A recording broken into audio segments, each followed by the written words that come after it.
के खासकर मैं पीछे पीछे हटने के लिए बोल रहा हूँ। सभी हजरात माइक के करीब ना जाए, माइक के करीब ना जाए, पीछे जाए। यहाँ पर मजलिस इत्तेहादुल मुस्लिमीन के पदाधिकारियों के जानिब से जनाब असदुद्दीन ओवैसी साहब और उसके बाद इम्तियाज जलील साहब, फारूक शाब्दी साहब, डॉक्टर गफ्फार कादरी साहब, इनकी गुलपोशी होगी।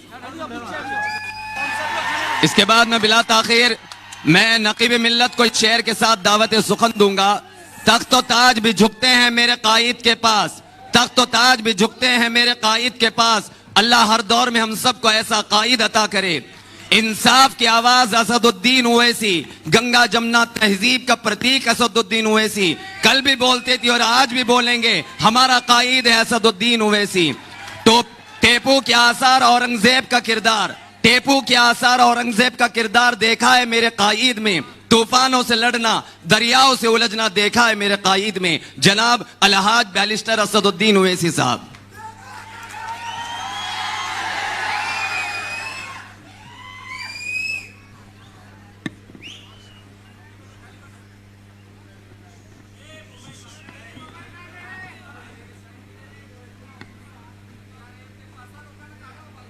औज़ुबिल्लाहि मिनश शैतानिर रजीम, बिस्मिल्लाहिर रहमानिर रहीम, अस्सलामु अलैकुम व रहमतुल्लाहि व बरकातहू।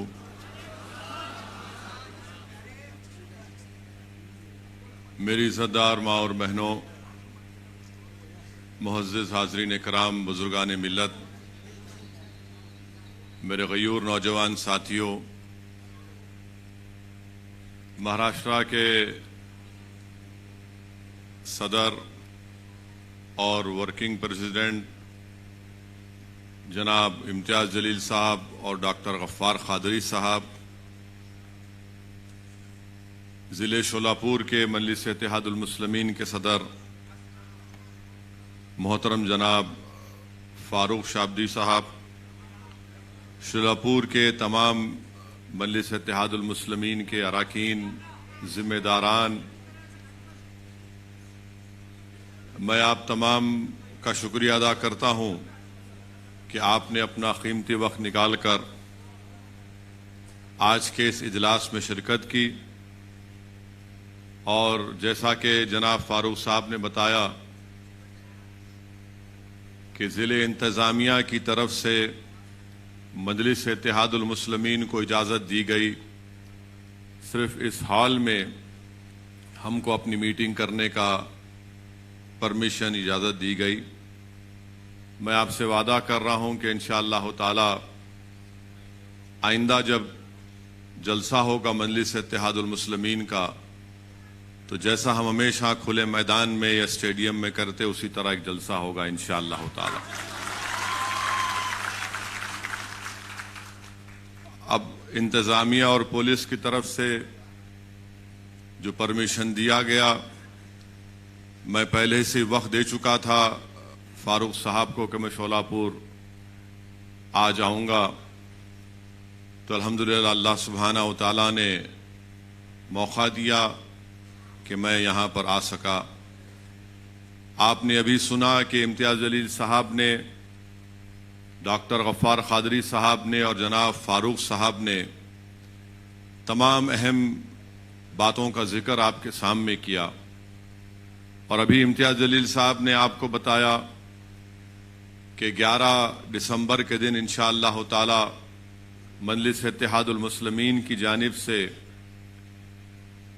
महाराष्ट्र के मुसलमानों को रिजर्वेशन के लिए और महाराष्ट्र में वक्फ जायदादों की हिफाजत के लिए मजलिस इत्तेहादुल मुस्लिमीन ने यह प्रोग्राम बनाया कि हम चलो मुंबई का एक ऐलान किए, जो 27 नवंबर को होना था, मगर हुकूमत की तरफ से हमको इजाज़तनामा नहीं दिया गया और हमारी दरख्वास्त को ये कहकर मुस्तरद कर दिया गया कि कोविड है, फलां है।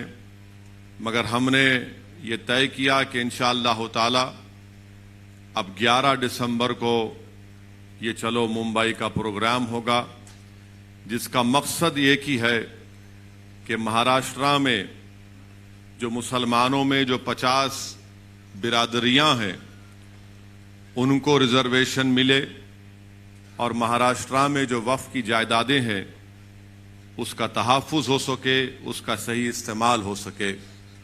ये दो अहम पॉइंट्स पर ये एहतजाजी प्रोग्राम और ये चलो मुंबई का ऐलान किया गया। मेरे अजीज दोस्तों और बुजुर्गों, मैं आपको बताना जरूरी समझता हूं कि जब असेंबली के इंतखाबात हो रहे थे तो उस वक्त भी मुझे यहाँ आने का मौका मिला और जनाब फारूक साहब की इंतखाबी मुहिम में मैं यहाँ पर आया था। आपको याद होगा कि पूरी इंतखाबी मुहिम के दौरान में कांग्रेस और राष्ट्रवादी कांग्रेस की जबान पर, उनके कायदीन की जबान पर एक ही जुमला था कि मजलिस को वोट मत दो, मजलिस को वोट देंगे तो भारतीय जनता पार्टी और शिवसेना की कामयाबी होगी। ये आपने सुना था या नहीं सुना था? और हर महाराष्ट्र में पूरा एक मंसूबाबंद तरीके से ये दोनों कांग्रेस और राष्ट्रवादी कांग्रेस, ये औले जौलों की जोड़ी पूरे महाराष्ट्र में सब जगह यही जाते थे। जहां पर मुसलमानों के इलाकों में जाते वहां पर यह बात जरूर कहते कि मजलिस को वोट मत दो क्योंकि शिवसेना और बीजेपी को फायदा होगा। और बाज हमारे मासूम मुसलमान भी थे, आज भी हैं, जो इनके झूठ को यकीन कर लेते हैं और ये कहते हैं कि हां बीजेपी और शिवसेना को रोकना है और इसीलिए मजलिस को वोट नहीं देंगे। और उसका नतीजा हुआ भी। शोलापुर में हमारे बाज मुसलमान भाइयों ने इस झूठ को सच समझा और उस रिवायत को बरकरार रखा उन मुसलमानों ने कि पिछले 60 साल से ना सिर्फ महाराष्ट्र बल्कि मुल्क के मुसलमानों से हमेशा जो अपने आप को सेकुलर कहती हैं उन्होंने मुसलमानों को सबसे बड़ा धोखा दिया। इलेक्शन तो हो गया, नतीजा भी आ गया। अल्हम्दुलिल्लाह मैं बड़ा मुतमईन हूं कि मजलिस के उम्मीदवार ने यह कहकर शोलापुर की आवाम का दिल दोबारा जीत लिया कि आपने मुझे इतनी हजारों की तादाद में वोट देकर मुझे खरीद लिया। अल्हम्दुलिल्लाह ये बड़ी बात है कि किसी एक सियासी पार्टी के उम्मीदवार की कामयाबी नहीं होती है, मगर वो आपकी वोट और आपकी मेहनत और दुआओं का इस तरह से पूरे इखलास और खुलूस के साथ शुक्रिया अदा करता है और ना सिर्फ जबान से इस बात का इकरार किया बल्कि मैंने बहुत ही कम ऐसे सियासी जिम्मेदारों को देखा जो इलेक्शन में शिकस्त के बावजूद भी आवाम के दरमियान में रहते और आवाम का काम करते रहते हैं, जिसमें काबिल जिक्र हमारे फारूक शाब्दी साहब हैं। अल्लाह उनके इस जज्बे को सलामत रखे। मैं आपसे अर्ज कर रहा था कि कांग्रेस और राष्ट्रवादी ने बार बार सिर्फ यही कहा था असदुद्दीन ओवैसी बी टीम है और बीजेपी शिवसेना को वोट मत दो वरना मोदी आ जाएगा। यानी हमको बी टीम बना दिए, इल्जाम तो लगाए, मगर जब इलेक्शन का नतीजा निकला तो अचानक ये तमाम के तमाम एक जगह जमा होकर बोले, अरे हम और तुम तो एक है ना, हम और तुम तो एक है। एक का नाम राहुल है, एक का नाम पवार है, एक का नाम ठाकरे, अपन एक है, एक हो जाएंगे। एक हो गए। और मैं तुमसे पुकार पुकार कर कह रहा था कि देखो तुम्हारा और मेरा रिश्ता वो रिश्ता है जिसको रब्बे कायनात ने कलमे की बुनियाद पर जोड़ा, एक हो जाओ, एक हो जाओ, एक हो जाओ। मगर तुमने मेरे पैगाम को नहीं समझा, अगयारों ने एक होकर तुम्हारे मुंह पर एक तमाचा मारा। वो एक हो गए। क्यों एक हुए? इख्तिदार हासिल करना था, ताकत हासिल करना था। और वो मुसलमान जो कांग्रेस और राष्ट्रवादी के झूठ का शिकार हो गया, मैं उनसे पूछ रहा हूं, बताओ तुम्हारे पास मेरे इस सवाल का क्या जवाब? बताओ तुम्हारे पास क्या जवाब है? क्या तुम जवाब दे पाओगे? क्या तुम अपने ज़मीर को जवाब दे पाओगे? क्या तुम अपने आप से मुतमईन हो कि जिसका तुमने साथ दिया वो शिवसेना को महाराष्ट्र के इख्तिदार की कुर्सी पर लाकर बिठा दिया? क्या शिवसेना सेकुलर पार्टी नहीं है? शिवसेना भारतीय जनता पार्टी की तरह एक कम्युनल पार्टी है, थी और रहेगी हमेशा। शिवसेना कोई सेकुलर पार्टी नहीं है। और ये सेकुलरिज्म के गुलाम जिनके दुम छल्ले बनकर फिरते हैं राष्ट्रवादी कांग्रेस के और कांग्रेस के, तुम सर्टिफिकेट दोगे कि कौन सेकुलर कौन कम्युनल है? इसीलिए हमेशा मैं कहता हूं कि इन्हीं की सर्टिफिकेट की हमको जरूरत नहीं है। ना मंदलिस को जरूरत है, ना मुसलमानों को जरूरत है, ना दलितों को जरूरत है, ना हर उस सेकुलर जहन रखने वाले शख्स को जरूरत है। कौन है ये लोग कि इनके साथ आ जाएगा तो सेकुलर और इनके साथ नहीं आएगा तो कम्युनल? अरे तुम क्या दुकान चला रहे हो कोई नोटरी की कोर्ट के सामने के तुम स्टैंप मार के दोगे तो सेकुलर हो जाएगा? शिवसेना के सेकुलर है? बताओ शरद पवार साहब, बताओ राहुल गांधी, क्या शिवसेना सेकुलर है? और तुम सारी दुनिया के सामने जाके कहते हो कि मंदलिस को वोट मत दो। क्या तुम भूल गए 92 में क्या हुआ था मुंबई की सड़कों पर? क्या तुम भूल गए श्री कृष्णा कमीशन की रिपोर्ट को? क्या तुम भूल गए उन तमाम नफरत भरी तकारीर को? बयान करना शुरू करूं मैं, एक एक चीज, एक एक जुमला याद है, मगर ये लोग अपने इख्तिदार को बचाने के लिए, अपनी दौलत को बचाने के लिए, अपने खानदान को बचाने के लिए, अपने परिवार को बचाने के लिए। अच्छा, तर्फ तमाशा तो ये है, राष्ट्रवादी कांग्रेस वाले अजीत पवार 48 घंटे के दूल्हे भी बन गए थे।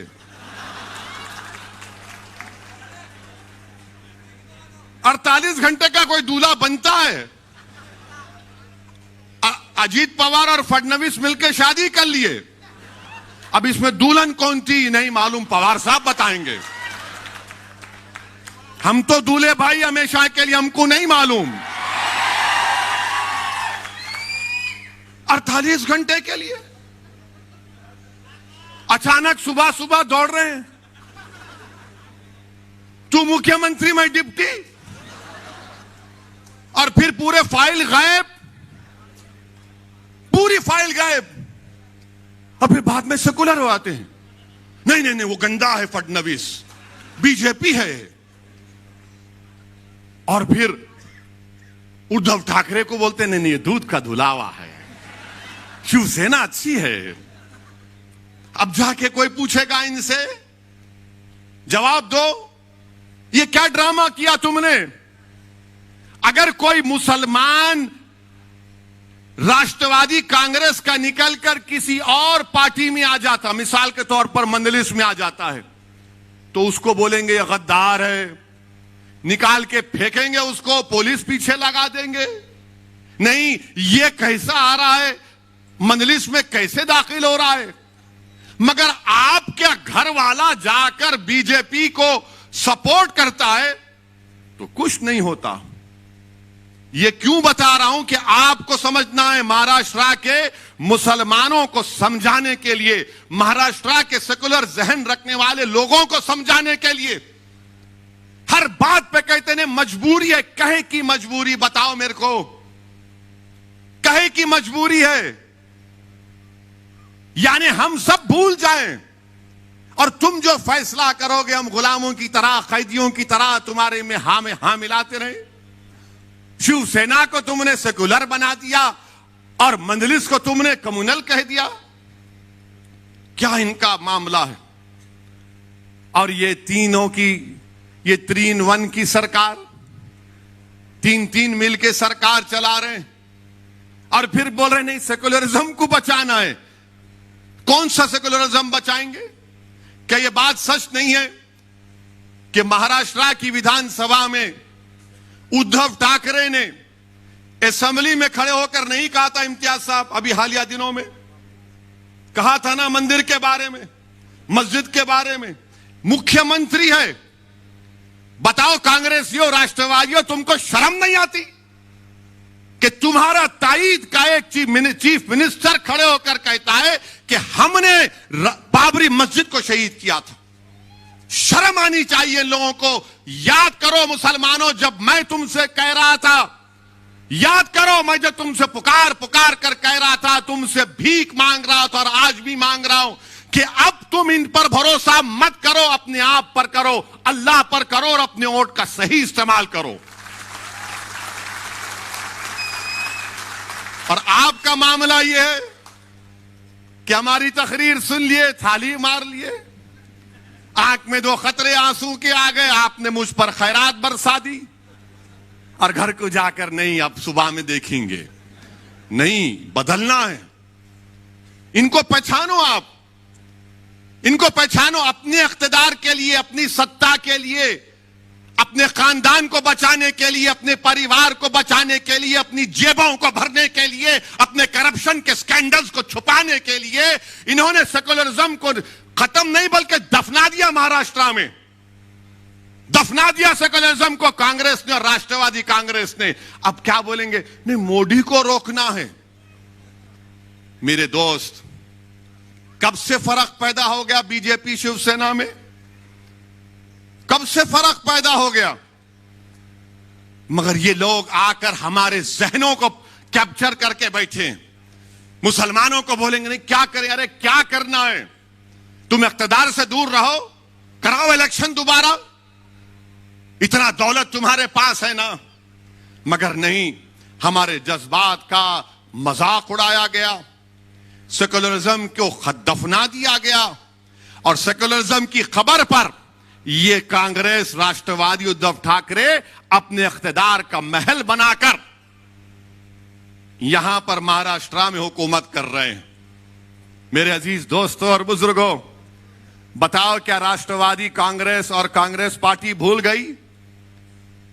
भूल गए वो कि मुसलमानों को रिजर्वेशन? अब बात ही नहीं करते, कोई बात ही नहीं करता। बात करते हैं तो वंकाड़े की, उन्हें मुसलमान है नहीं है। अरे ये मुसलमान को रिजर्वेशन होना उसका क्या? और क्यों होना मुसलमान को रिजर्वेशन? आपके पास कितने लोगों के पास जेब में कलम है? कितनों के पास नहीं है? हाथ उठाओ। यही परेशानी है मुसलमानों से। कलम रखो जेब में, ये कलम रखो, लिखो, याद रखो इन चीजों को। अब आप किसी को फोन करें, मेरे को फोन करते, इनका नंबर दो इम्तियाज जेल का, मैं लिखो बोलते, ए कलम ला। अरे कहां रखा कलम? जेब में कलम रखो, ये कलम तुमको जिंदा रखेगा। तलवार जिंदा नहीं रखेगी, कलम जिंदा रखेगा। हम क्यों रिजर्वेशन की बात कर रहे हैं? मैं उद्धव ठाकरे को के लिए अब तकरीर करूंगा, यहां से शिवसेना के लिए करूंगा। अब आपको बताना पड़ेगा मेरे इन सवालों का जवाब। क्या बॉम्बे हाई कोर्ट ने अपने इंटरिम ऑर्डर में नहीं कहा कि महाराष्ट्र में वो मुसलमानों में जो 50 या 55 बिरादरियां, उनको रिजर्वेशन दिया जा सकता क्योंकि वो समाजी तौर पर, तालीमी तौर पर, सोशली और एजुकेशनली बैकवर्ड है? क्या कहा था? नहीं कहा था? कहा था, और कहा कि तालीम में दो। उन्होंने कहा कि नौकरियों में भी दे सकते हैं, मगर नौकरियों का जो रिजर्वेशन है उसका कोटा बढ़ गया, मगर तालीम में दो। आपने क्यों नहीं दिया? क्या कांग्रेस पार्टी जबान बंद करके बैठी है? राष्ट्रवादी कांग्रेस मुंह बंद के बैठी है? यह तुम्हारी मोहब्बत है मुसलमानों से? मगर नहीं, हम क्यों पूछ रहे रिजर्वेशन? अब आप लिख लो इसको या याद रखो, ताकि अगर कोई मोहल्ले में कोई कांग्रेसी, राष्ट्रवादी या सैनिक आया तो उसको बोला, ये बैठ जरा सुन, मेरी बर्बादी की दास्तान सुन और इसका जवाब दे। मेरे भाई, महाराष्ट्र में 11% मुसलमानों की आबादी। हमारे जर्नलिस्ट हजरात भी साथ है, हमसे, हमारे से बड़ी मोहब्बत है उनको, हमसे भी मोहब्बत थी, मालूम था, मगर हमारी गाड़ी से भी मोहब्बत हो गई। मुबारक हो, दूल्हे की गाड़ी जब आती है तो नाचते हैं लोग। महाराष्ट्र में कितने मुसलमान के पास ग्रेजुएट हैं? खाली 4% मुसलमान ग्रेजुएट हैं महाराष्ट्र में। कितने हमारे हिंदू भाई हैं? 8.9%। माने ओवरऑल महाराष्ट्र में 8.7 ग्रेजुएट हैं, जिसमें से मुसलमान खाली 4.9 और हमारे हिंदू भाई 8.9। क्या ये आर्टिकल 15 और 16 को सेटिस्फाई नहीं करता कि हम इतने हमारे कम ग्रेजुएट हैं? और फिर इसके बाद आप देख लो, ड्रॉप आउट रेट कितना है मुसलमानों का। ड्रॉप आउट रेट, अब आप खुद अंदाजा लगाइए कि जो मुसलमान प्राइमरी में, अगर 22% मुसलमान प्राइमरी स्कूल में है, मिडिल स्कूल में आते आते खाली 13% हो जाता। कितने? प्राइमरी में 22, तो मिडिल में आते आते 13 हो जाता, और वो मैट्रिक में आते आते खाली 12% हो जाता, और हायर सेकेंडरी इंटरमीडिएट में आते आते वो 7.1% हो जाता, और उसके बाद ग्रेजुएट खाली 4 होते। अब आप सोचो कि आपके घर में आपकी औलाद है, उसको आप प्राइमरी स्कूल में डाल दिया, अब तो को स्कूल खुल रहे हैं, यानी अगर 22% मुसलमान के बच्चे प्राइमरी स्कूल में हैं, तो मिडिल स्कूल में आते आते 13% हो जाता, मैट्रिक में आते आते 12% हो जाता, हाई इंटरमीडिएट में, हायर सेकेंडरी में आते आते 7% हो जाता, ग्रेजुएट होते होते 4% हो जाता। यह सबसे कम है, सबसे कम है। ये नहीं देंगे मेरे को रिजर्वेशन, मेरे बच्चे नहीं पढ़ेंगे? क्या उनके मुस्तकबिल में नहीं है कि काबिल बने, पढ़े लिखे बने, डॉक्टर बने, इंजीनियर बने, एमबीए करे, एमसीए करे, गवर्नमेंट की नौकरी मिले? मगर नहीं, सेकुलरिज्म को तुमको जिंदा रखना है। तुम सेकुलरिज्म के गुलाम और कैदी बने हुए हो मुसलमानों। क्या मेरे मुकद्दर में यह लिखा है कि मैं सेकुलरिज्म के ट्रेन के स्टेशन पर हमेशा कूली बनकर इन जालिमों का बोझ उठाऊं? क्या तुम अपनी औलाद के मुस्तकबिल का बोझ नहीं उठाओगे? क्या तुम अपने बच्चों के लिए स्कूल नहीं मांगोगे? क्या तुम अपनी बच्चियों के लिए ग्रेजुएशन नहीं मांगोगे? तुम कब तक इन लोगों की गुलामी करोगे? और ये झूठ पे झूठ, झूठ पे झूठ, पीठ पे इतने खंजर मारे गए मुसलमानों के कि पीठ पे कोई जगह बाकी नहीं है जहां पे तुम्हारा जख्म ना हो। इतना धोखा दिया गया, इससे खून खौलता है जब यह पढ़ता हूं मैं। तो मेरी जबान का अगर कोई कहता है कि ओवैसी की जबान कड़वी है, तो यह क्या है? फिर मैं घर में जाकर सो जाऊं कि मेरी कौम के बच्चों को स्कूल नहीं है? 22% से स्कूल में दाखिला और ग्रेजुएशन तक सिर्फ 4%। क्या गरीबी मेरा मुकद्दर बना दोगे? क्या गुर्बत मेरी जिंदगी में रहेगा और मेरी औलाद भी रहेगी गुर्बत में? मेरे अजीज दोस्तों और बुजुर्गों, यह बर्बादी की दास्तान है महाराष्ट्र के मुसलमानों की। और फिर ये बोलते, आपको यह भी बताना चाहूंगा, यह पूरा डेटा है। मीडिया के लोग अगर ये समझ रहे हैं कहां से लाया, मैं दिमाग से नहीं लाया हूं, पढ़ के लाया हूं। और मैं कोई ऐसा बोलने वाला नहीं हूं, मैं उसकी तरह नहीं हूं जिसने कहा था किसानों को कैनाल में पानी नहीं आया तो जाके मुंह दो, उसको दिमाग नहीं होगा, मेरे को बहुत दिमाग है।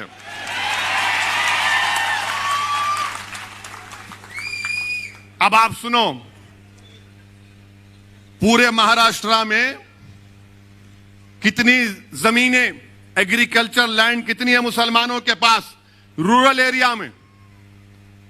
और वो मुसलमानों को मैं याद दिला रहा हूं जो उस वक्त असेंबली के इलेक्शन में जो बैंड बाजा की पार्टी बने हुए थे कांग्रेस राष्ट्रवादी के लिए, सेकुलरिज्म सेकुलरिज्म, वोट दो वैसी आ जाएगा। अब बोलो, देखो कितनी जमीन तुम्हारे पास है, जिरात की जमीन, एग्रीकल्चर जमीन, देही इलाकों में। मराठाओं के पास, जिनके पास कोई जमीन नहीं है जिरात की, मराठाओं के 8.66% हैं जिनके पास एग्रीकल्चर की कोई जमीन नहीं है। कितने मुसलमानों के पास एग्रीकल्चर की जमीन नहीं है? अच्छा, यहां कोई गांव से आया, कोई गांव में जमीन है तुम्हारी, हाय तो हाथ उठाओ, डरो मत, नहीं डरो। कितने, 1 2 जो गांव में जमीन है जिरात की जमीन, कितने खाली 4 हाथ उठे, वहां 5 6। अब आप, ये सही है ना? फिर 83% महाराष्ट्र के मुसलमानों के पास रूरल एरिया में, देही इलाकों में कोई ज़राअत की जमीन नहीं है, कोई ज़राअत की जमीन नहीं है। और हमारे मराठा भाइयों के पास 8.66% उनके पास जमीन नहीं है। अच्छा, 2.5 एकड़ जमीन हमारे मराठा भाइयों के पास कितना है? 62.74%। और मुसलमानों के पास 10%। मुबारक हो, सेकुलरिज्म जिंदा है अभी, मुबारक हो तुमको। 62% जिसके पास 2.5 एकड़ जमीन है उसको रिजर्वेशन देंगे। जिसके पास 10% लोगों के पास 2.5 एकड़ जमीन है उसको नहीं देंगे आप, क्योंकि वो गरीब है, तुम तो दौलतमंद हो, तुम्हारे घरों में तो अरब का तेल निकल रहा है ना। घर में चिराग जलाने के लिए तेल नहीं है और ये जालिम हमको रिजर्वेशन नहीं देंगे। और फिर जिसके पास 5 एकड़ जमीन है, हमारे मराठा भाइयों, 19% मराठा भाइयों के पास 5 एकड़ एग्रीकल्चर रूरल एरिया में लैंड है। मुसलमानों के पास कितनी, 5 एकड़ जमीन कितने लोगों के पास है महाराष्ट्र में? खाली 4.60%। 10 एकड़ 6% मराठाओं के पास है, मुसलमानों के पास कितने? 1.20। और फिर 10 एकड़ के ऊपर कितने मराठाओं के पास जमीन है? 2.70। मुसलमानों के पास 1% भी 10 एकड़ के ऊपर जमीन नहीं है। मुबारक हो आपको मुसलमानों, खास तौर से मुबारक उन लोगों को जो सेकुलरिज्म के झूठे वादे पर ये राष्ट्रवादी कांग्रेस को वोट देते, बल्कि गुलामी करना उनका मुकद्दर समझते। ये तुम्हारी बर्बादी की दास्तान बयान कर रहा हूं। और फिर इसके बाद आप जाइए, आपकी आमदनी कितनी है मालूम आपको? ये कमेटी बता रही है, कमेटी कह रही है कि सालाना 25,200 जो मुसलमानों की आमदनी है वो सिर्फ 20% है। सालाना 25,200 रुपये, यानी जो 1,200 रुपये महीने कमाता वो महाराष्ट्र में 25% मुसलमान है। और जो 20% है, जो 25,000 से 2,000 और 50,000 के दरमियान में जो कमाता मुसलमान सालाना 12 महीने में, जो 25,200 से 50,400 कमाता वो 41% है मुसलमान। और जो 50,000 से 72,000 जिसकी सालाना आमदनी है वो खाली 20% है मुसलमान। और जो 72,000 से 3,60,000 जो 12 महीने में कमाता वो सिर्फ 17% है। और जो 3,60,000 के ऊपर कमाता वो ओनली 0.36% है। क्या आप खुश हैं इससे? मुझे बजवा दो, बताइए। क्या आपको शौक नहीं है कि आपकी आमदनी बढ़े, ताकि आप अपने बच्चों की शादी कर सके, अपने बच्चों को पढ़ा सके? ये हमारा ड्रॉप आउट रेट क्यों गिरता? 22% पे प्राइमरी है, ग्रेजुएशन में आते आते 4 क्यों होते? जाकर पूछो, हर मुसलमान से कहेगा कि पैसे नहीं है बच्चों को पढ़ाने के लिए। अगर मेरे पास दौलत होती तो पढ़ा देता, बेटी होती तो बोलता नहीं 10th पढ़ ली, अब शादी कराना है 12वीं के बाद। तुम अपने बच्चों को नहीं पढ़ा सक रहे महाराष्ट्र के मुसलमानों, ये तुम्हारी आमदनी है। आप बताओ, आप क्या खामोश बैठेंगे? आप फिर अंदाजा लगाइए। और फिर अब ये हमारे मराठा भाइयों की आमदनी क्या है ये भी देख लो आप। ये भी नंबर लाया हूं, पूरी तैयारी करके आता हूं हमेशा। ये तो आपको बता दिया मैं। अब देखो हमारे मराठा भाइयों की आमदनी जो सालाना 24,000 कमाते वो 22% है। आप 25,000 जो कमाते हो 20% है। और फिर जो हमारे मराठा भाई 24,000 से 50,000 कमाते वो भी 22% है। 50,000 से 1 लाख जो कमाते सालाना 19% है। जो 1 लाख से 4 लाख कमाते वो 8% है। और जो 4 लाख के ऊपर कमाते वो 0.46% है। चलो देख लो दोनों, देख लो दोनों कौन पीछे है, इसका भी कोई जिक्र नहीं करेंगे। अच्छा, फिर एक और आपकी बर्बादी की दास्तान। मुसलमानों को अगर बैंक से लोन लेना है, बैंक से लोन मिलना है तो हमको नहीं मिलता, चप्पल घस जाती है हमारी। मिलिया ही नहीं तेरे को, मुबारक। अब किसको वोट देता तू? फिर सेकुलरिज्म के नाम पे जाता उधर, जाएंगे आप फिर उधर।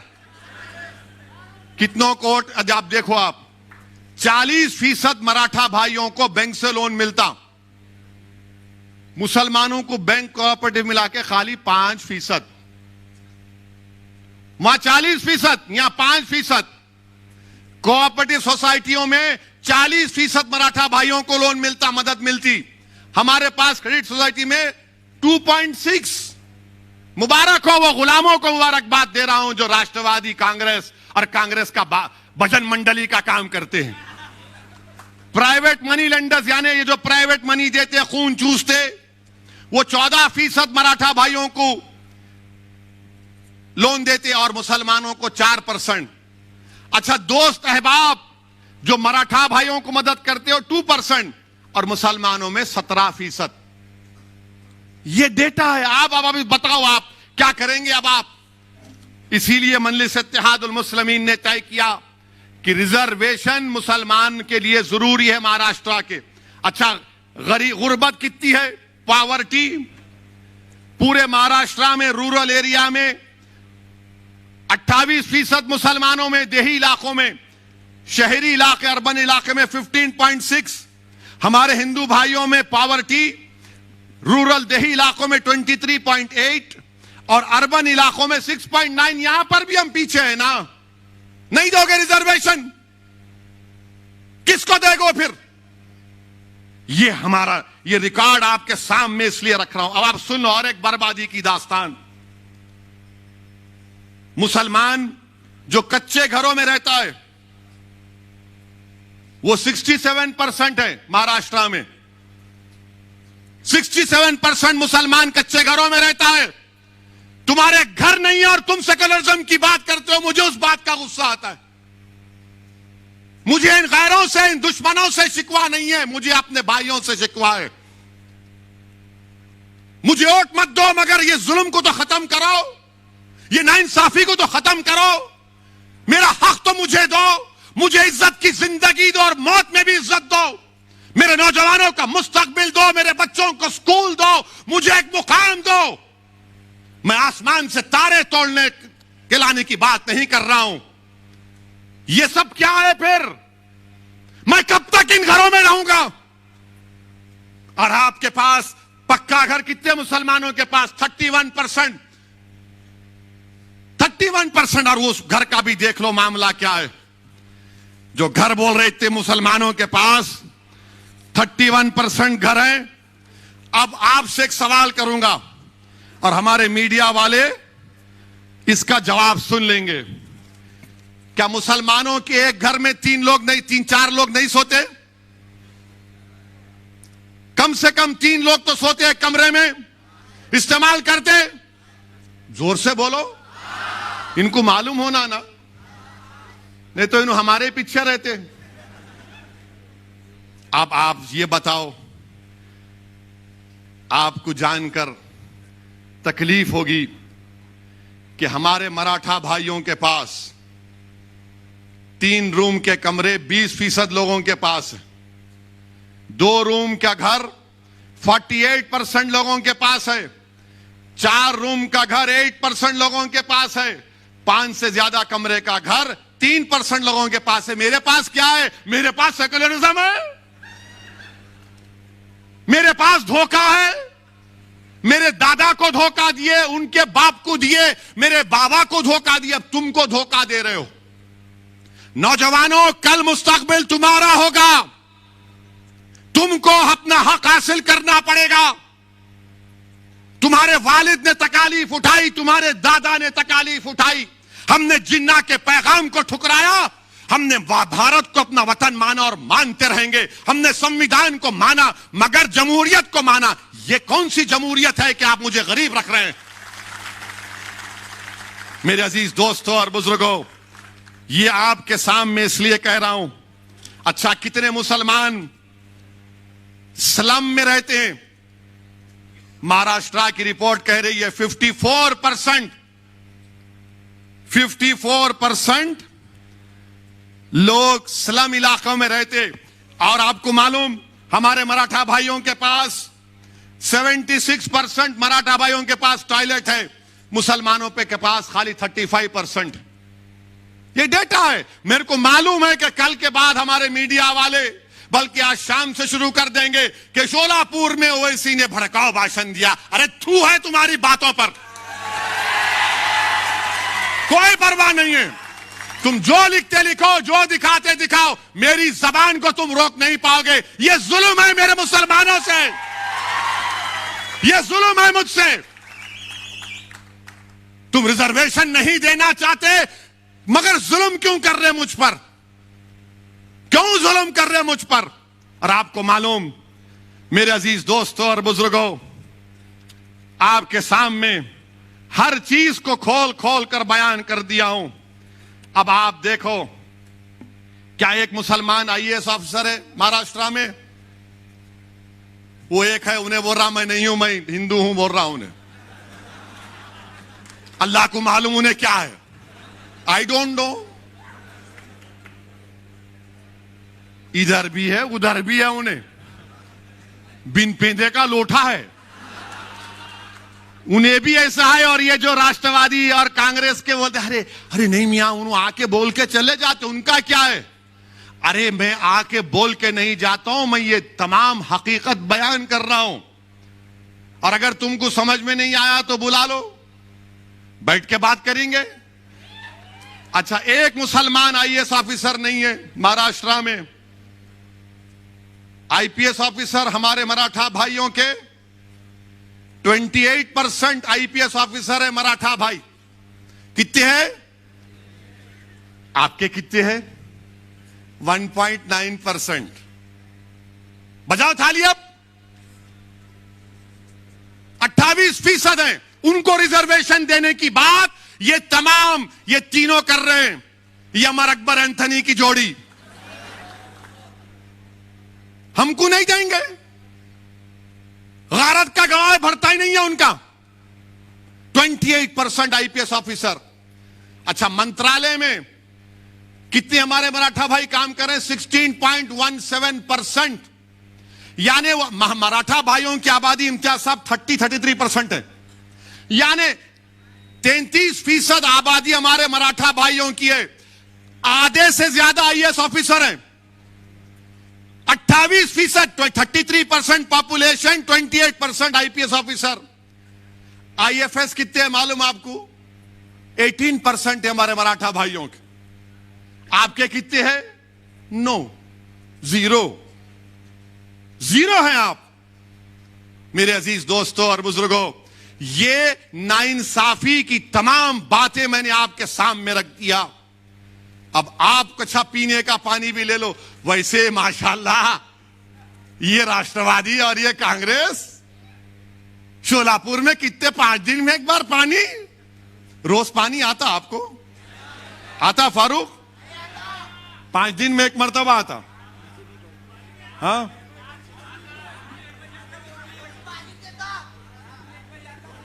रात में 1 बजे आता। और आता क्या? कितने दिन में आता? तो तुम दोबारा आने देंगे उनको बल्दिया इलेक्शन में? तुम आओगे इंशाअल्लाह ताला। जो पानी नहीं दिए, रिजर्वेशन नहीं दिए, वो घर में बैठेंगे इंशाअल्लाह ताला। यानी ये देखो आप, पानी का भी लिखा हुआ है डेटा। अब तुमको मैं मोटर लगा के जा रहा हूं, ये डेटा दे के खींच, अब दबा के मोटर लगा और खींच अपना रिजर्वेशन। अब तुमको मोटर का काम करना है। अब तुम खामोश नहीं बैठोगे, लगाओगे मोटर। राष्ट्रवादी कांग्रेस, बीजेपी, शिवसेना मोटर, ये देख खींच। ये काम करना है आपको। आपको मालूम कितना पानी मिलता?